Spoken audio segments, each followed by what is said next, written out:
Hey guys, how are you all doing? This is my very late recap for UFC 167, Pierre versus Hendricks. Obviously, over a month removed from this card, but I still want to do my review, and hopefully some of you guys will watch and enjoy this. But I still want to review the card and just give my quick thoughts on these fights and the implications of them. On the prelim card, Facebook, YouTube prelim card, light heavyweight John Villante knocked out Cody Donovan in the second round. Cody Donovan was actually tooling him early on the feet. Looked like he was hurting him, really getting the better of the striking. And Villante just uncorked kind of a hook with his backhand, which maybe not the most technical strike, but was able to just knock Donovan down, and that was it.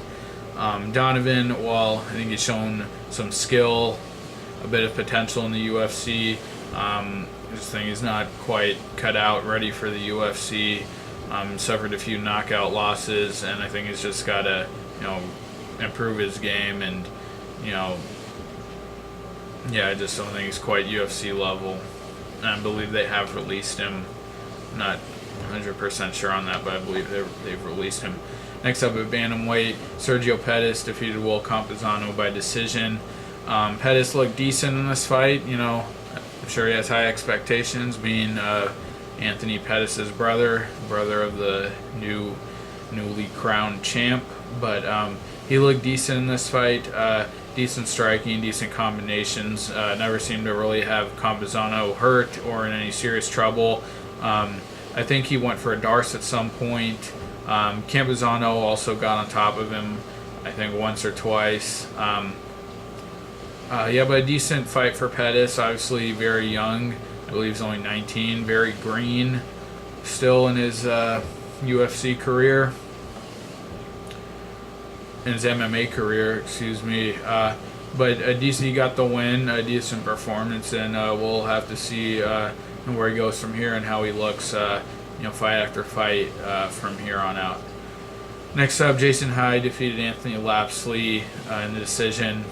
Kind of dominant, but never really seemed to have Lapsley in any serious trouble. Never really opened up the ground and pound. Kind of a grappling clinic for Hyde.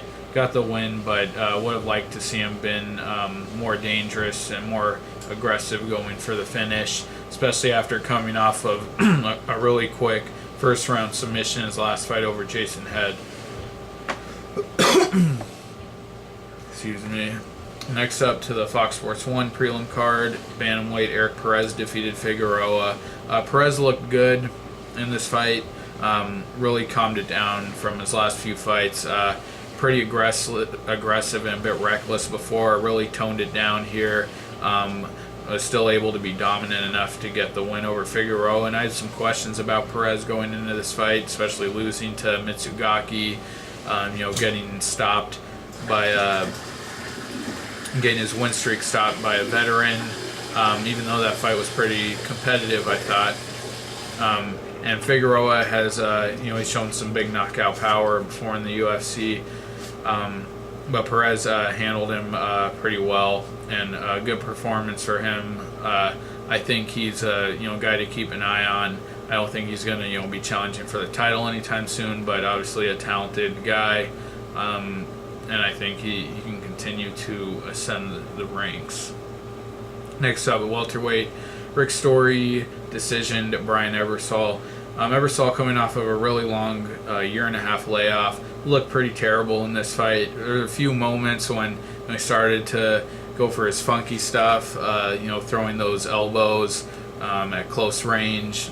I think he, there was one that looked like it landed pretty good on Story, but the story here was just Story's boxing, really boxed up Ebersol. His hands look better than ever.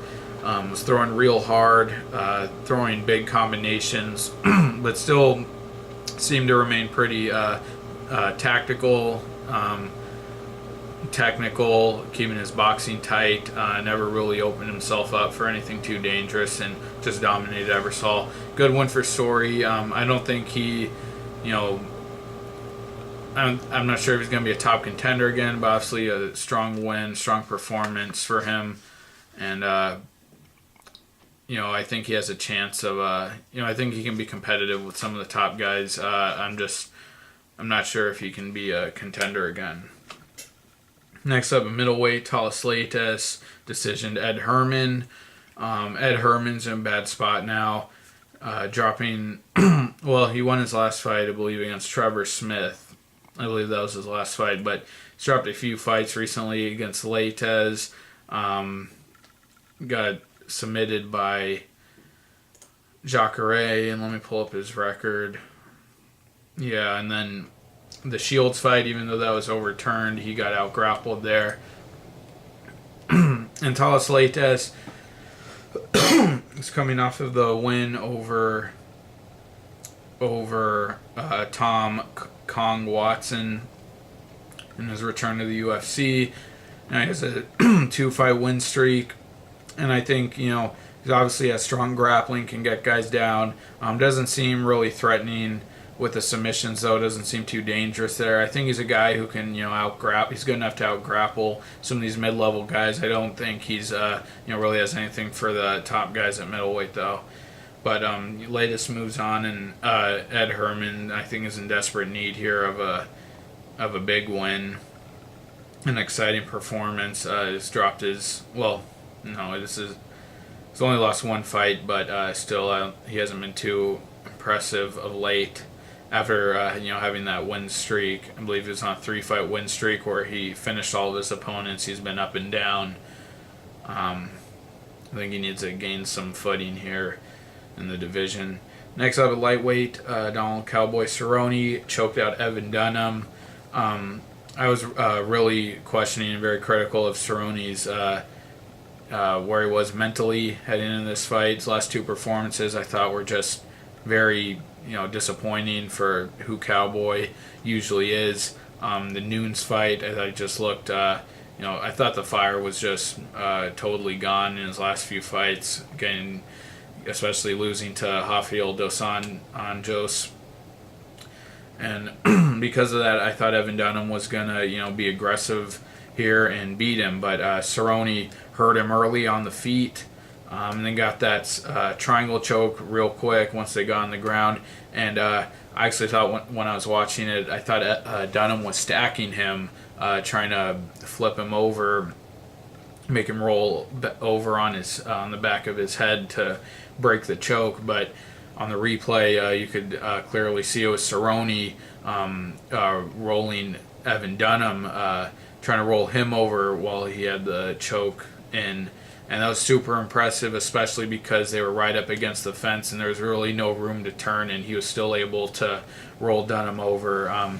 Very impressive comeback win for Cerrone. But I think the weight cut's getting harder for him. I think physically, he isn't looking like he was a few years ago after the cut. But if he has that fire, I think that's going to be the case fight to fight. How motivated he is. He is taking on Adriano Martins in his next fight, who is coming off of an impressive win. But I'm not sold that Cerrone's back as a top contender, but I think he definitely has the potential to do that. I think it's just, going to be where his head is at. If he can keep his head right, super dangerous, really exciting guy, and I think he could be a top contender if that's the case. Next up on the main card, Ali Bagautinov decision, Tim Elliott. I was really favoring Elliott going into this, but Bagautinov looked really good. Every time Tim Elliott came in close, Bagautinov backed him up with the striking.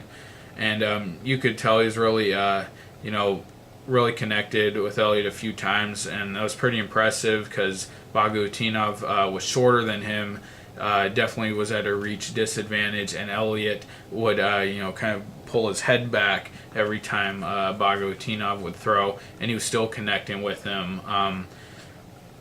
I think he got one takedown in there, but this fight was all Bagarutinov. His striking looked good. It was a really impressive performance. He is taking on John Lineker in his next fight. I won't give my prediction here, but definitely made himself a top guy, jumped way up in the ranks at flyweight.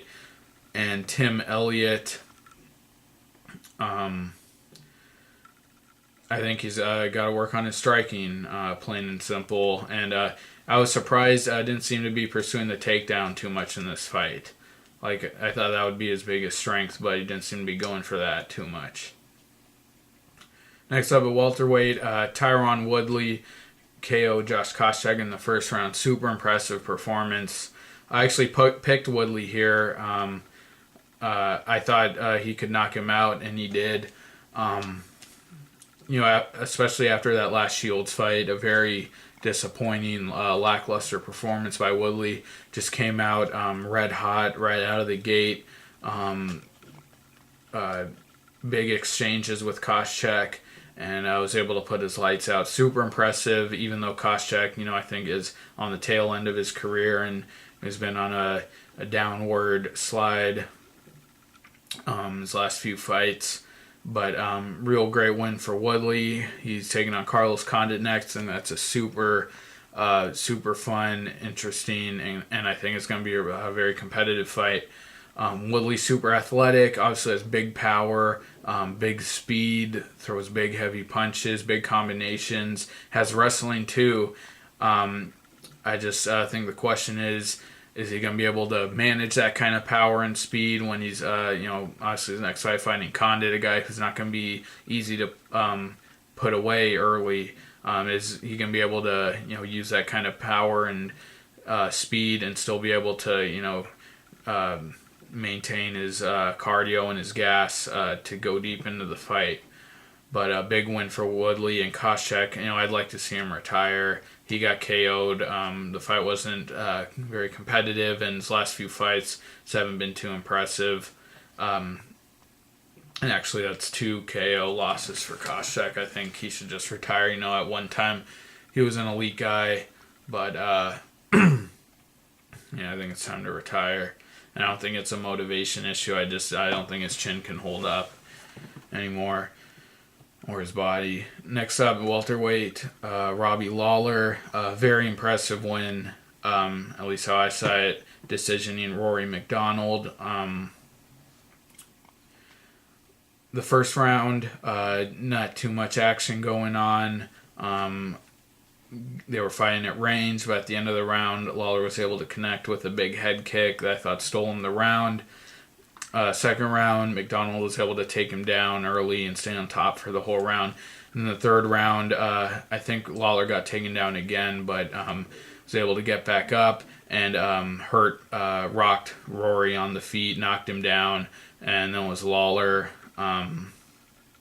for the rest of the round. He was on top, just stayed on him, looked super eager to get the finish, very aggressive.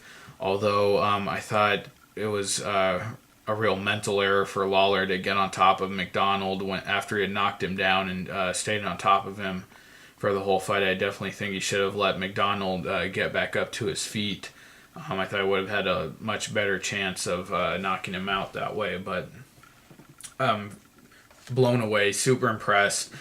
Lawler being able to get this win. Just totally turned his career around, dropping to welterweight, coming back to the UFC from Strikeforce, and taking on a guy like Rory McDonald, just a young guy who's been on this tear. He's just seemed like one of these super talented, one of these freakishly talented guys. And, he was able to get past McDonald.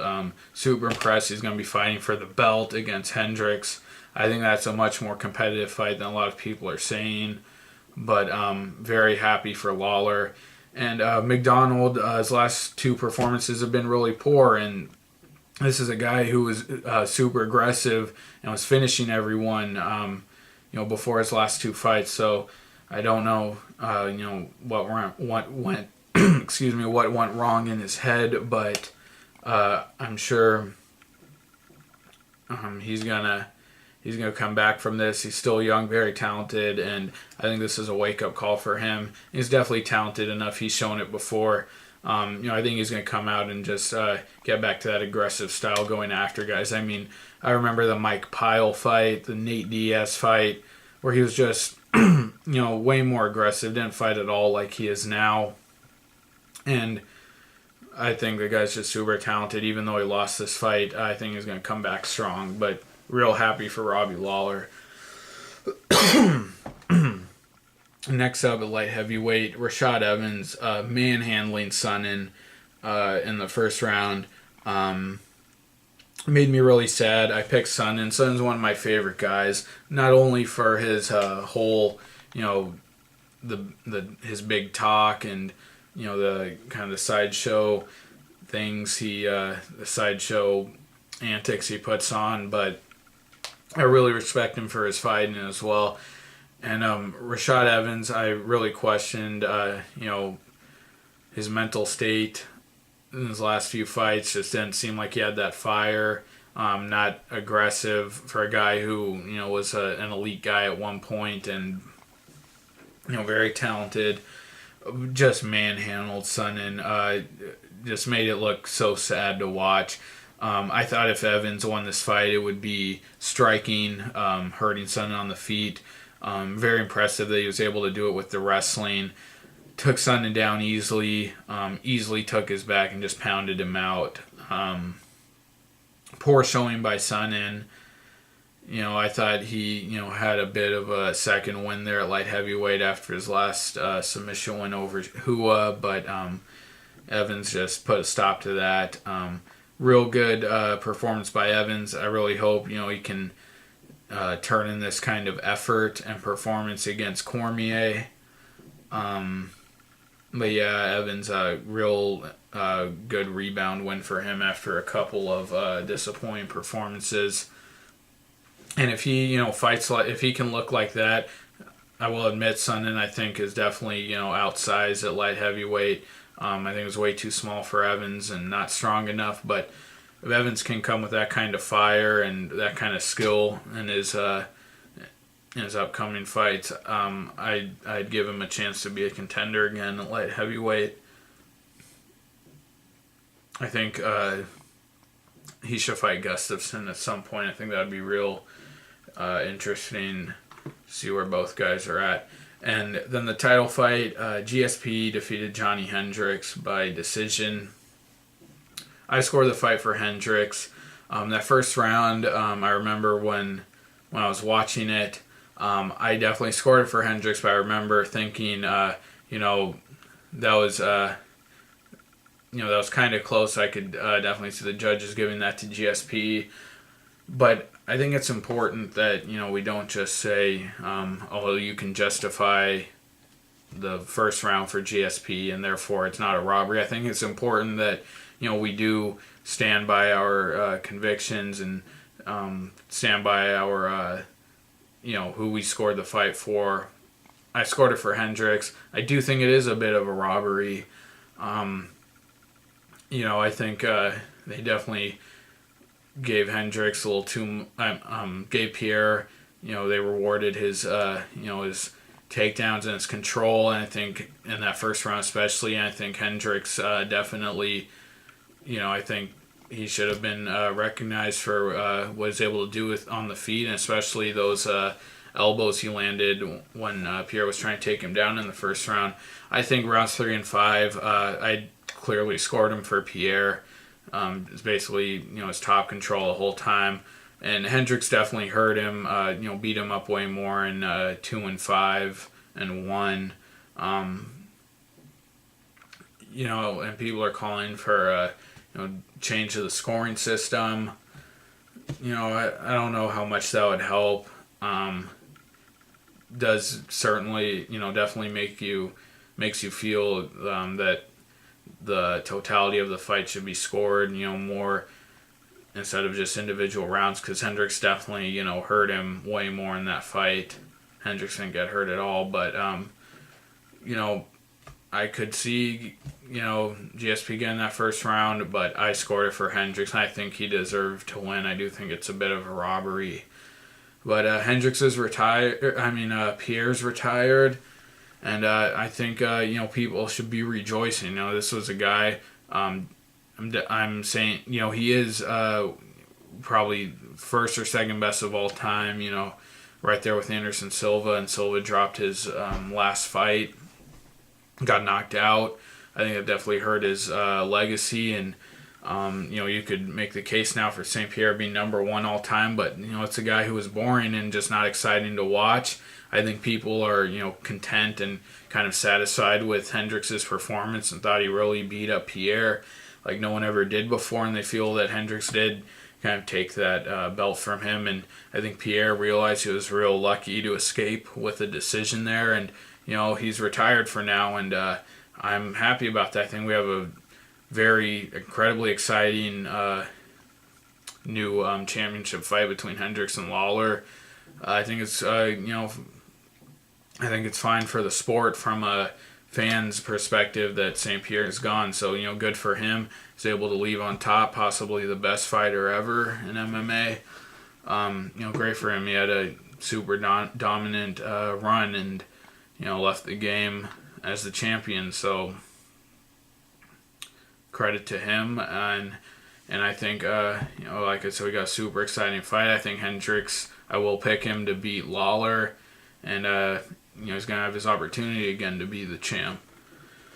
So that's my recap for UFC 167, Pierre versus Hendricks. I know it's super late. For any of you who watch this, I really do appreciate it. Please subscribe. I'd appreciate that. Like the video.